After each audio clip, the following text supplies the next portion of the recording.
Namaste and welcome to Progress Review on Factories Act. If the factory has more than 1000 workers, there is a need to appoint security officer. Fencing of machinery is a safety measure.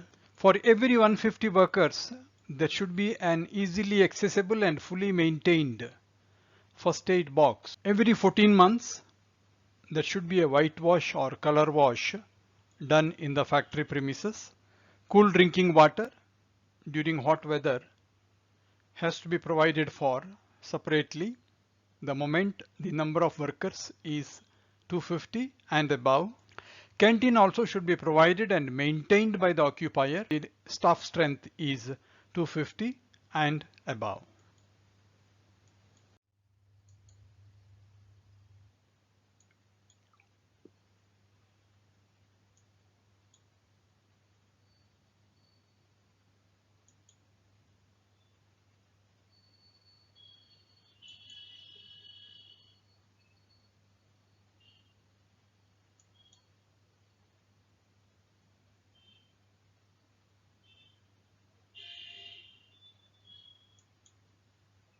Women are to be employed only between morning 6 o'clock till 7 o'clock in the evening as per section 66.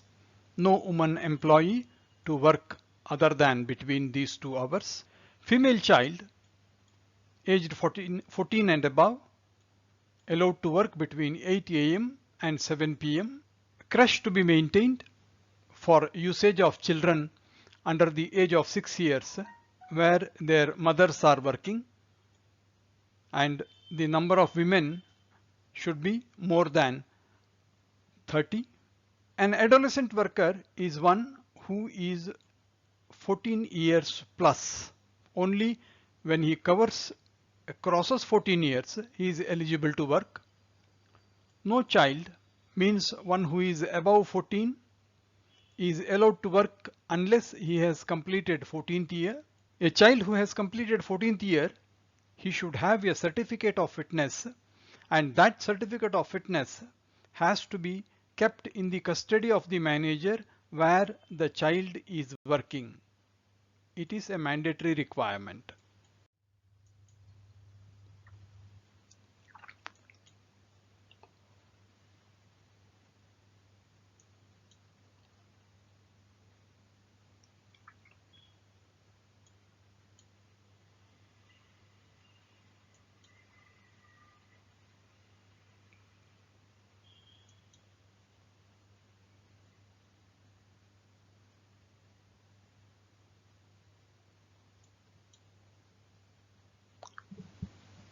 The certificate of fitness is given by a certifying surgeon who is meant to issue the same. It is valid for 12 months, and at the end of 12 months it has to be renewed. And every worker has to get a full day rest, weekly rest of 24 hours, and preferably it should be the first day of the week, that is on Sunday. If they do not get it on Sunday, they have to get it within the next 3 days of Monday, Tuesday, Wednesday. That is when they say workers are entitled to at least 24 hours of weekly rest. In case of holiday substitution, must be given the weekly holiday in every 10 days, means within the next 3 days, Monday, Tuesday, Wednesday, they should get their weekly off. And if the weekly off or compensatory holidays are kept pending to be used, they have to be availed within 2 months from the date it accrues. It is mandatory. And leave, when it is not availed, it is carried forward. There are 2 limits. In case of adults, they can carry forward leave to the extent of 30 days, and child worker can carry forward to the extent of 40 days. Means anything in excess of 30 or 40, they have to avail and then go on leave. They can't carry forward. And whenever a person wants to go on leave, the application has to be in writing.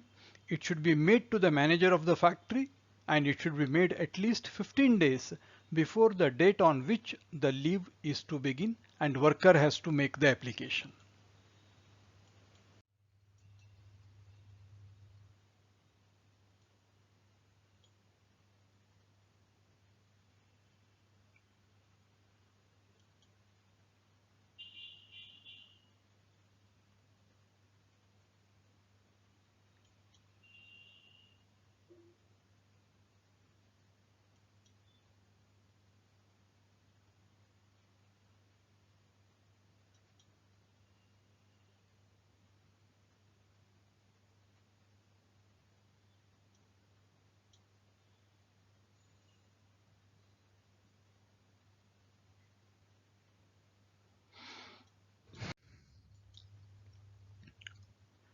When a person is dismissed, any leave standing to his credit has to be encashed. He is entitled to the wages in lieu of the balance lying in his credit. For every 240 days, a person gets 30 days of working leave, but in calculation of 240 days of working, if there was a strike and no work was happening, that strike period will not be included into 240. It will be as good as non-working day. Therefore, it is not used in the calculation of leave entitlement. And maximum hours an adult can work in a factory is 9 hours in a day. Anything a person works more than the normal hours, he is entitled to get wages for overtime at the rate of twice his ordinary rate of wages. Even plantations are covered by Factories Act and they are treated as an industrial establishment, and the person who is responsible for the operation of the company and who is having ultimate control over the affairs of the factory is known as the occupier, and who is the responsible officer under the Factories Act.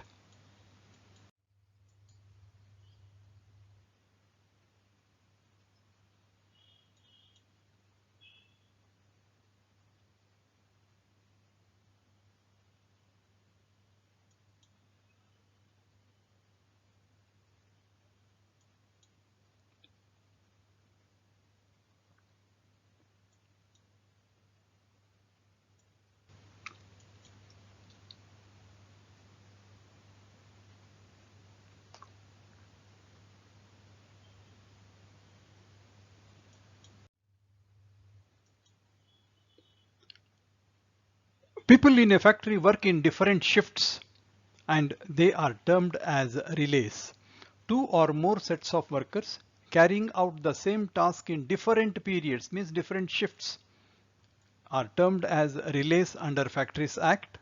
And any happening or any event which the owner of the factory or occupier of the factory is required to inform the concerned authorities, he has to do it by way of a notice to the concerned officials on any happenings which deserve to be reported to the authorities. And whenever a company wants to establish a factory involving hazardous process, it has to submit an application, and that application will be examined by a site appraisal committee nominated by the government. An employee who is on a full-time basis, he can work only in one factory. He cannot work in two factories because that will become double employment. Section 60 of the Factories Act prohibits double employment. There are inspectors who are authorized officials under the Factories Act. They have wide powers.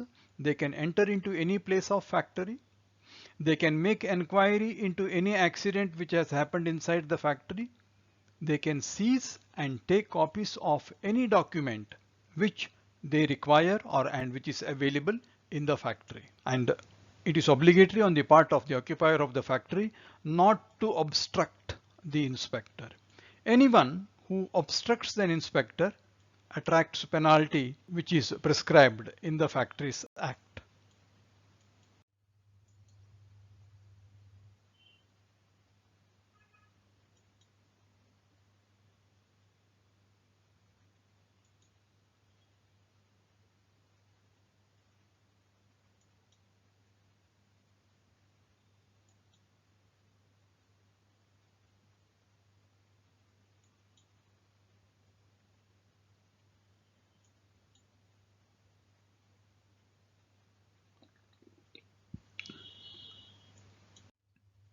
Thank you so much. Thanks a lot.